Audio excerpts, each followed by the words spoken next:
TV-ga Ariel ayaa booqday guri ku yaala xaafadda Jigjigeer ee magaalada Hargeysa oo ay ka dhacday arin mucjiso ah. Gurigan ayaa maalintii waxaa gudihiisa ka kacaya dab aan la garanayn sababta keentay, waxaana intii aan guriga joogay indhahaygu ay qabanayeen dabkaasi oo gudaha guriga ka kacaya.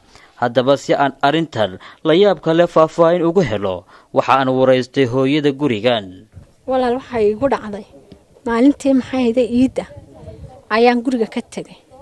haddaan ka tagayna maxay ahayd gurigiyo waxaan arkay waan halkan iska joogo maan gelin. ka bacdi meelaha 6 oo kale ayaan guriga galay. guriga leerkuna wuu afkareysnaa isagoo maxay ahayd uray urba isaaqday. urti markay isaaqday ayaan maxay ahayd inama halkan wax iga iibsanay la hadlan ku walaal gurigi wax leeru eg baa ka uraya kaale ila eega. way eegeen urti waxba way ka waayeen. in yar ka bacdi markaan joognay salaadii maghrib laga baxay ayuun baan maxay ahayd haddana eega isniri waxaan aragnaa ka tamaanka dharka yaalo gubanaya. ka bacdi ka tamaankii wixii halkan la isla soo tuuray waa la baktiyay. nimankii leerka noo yimid way eegeen leerkoogii wax mushkilada leerka kama jiray yiraahdeen. haddana leerka sidii baan u afgaray habeenkii saasan ku seexday namadii caano.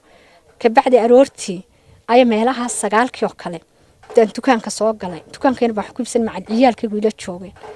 waan maxay ahayd in yar markaan joogaan inaan yar ku yiri oradan imankana eeg.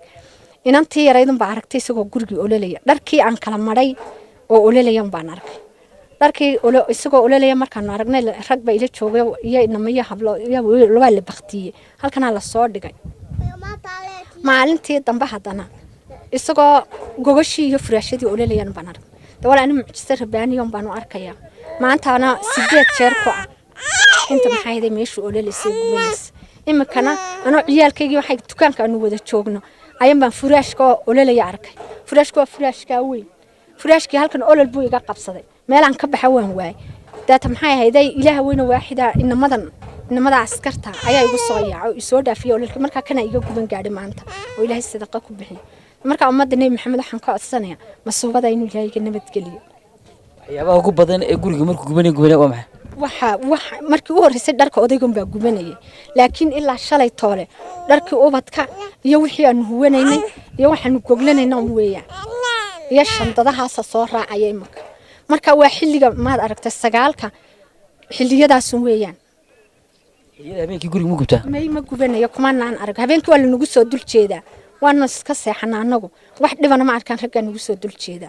xalay odaygayga iyo asxaabtiisa waaga halka ugu bariyay. imika markaan guban doono naga bixi dukaanka alaab igu doono.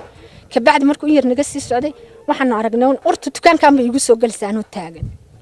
intee mas'aashay gubtaanka guriga socday ilaa maalintii iida inta iidi ka dambeysay idil weeyaan. waana maanta 8 jeer ku ah. maanta mana ugu la yaab badnayd oo inaan ka iga guban gaar ololkuna ka fara badnaa. sidoo kale qaar ka mid ah ehelada gurigan ayaa la hadlay telefishinka Ariel TV. walaalayaal dabka aad arkaysaaneed goobjooga waa haydeen waa dabkii 9aad. mar wala maxay dabkaasi reerka qabsadana gurmad baanu nahay oo waanu imanaynaa. waana markii labaad shalayna saa anagoo goobjooga aad goobjooga ugu tiin ayuu reerka dabkaasi qabsaday. wax alla wax dabka shidaya iyo wax alla wax la yidho qabsanaya toona ma jirto. dabkaasi mushamaca ma qabsanayo.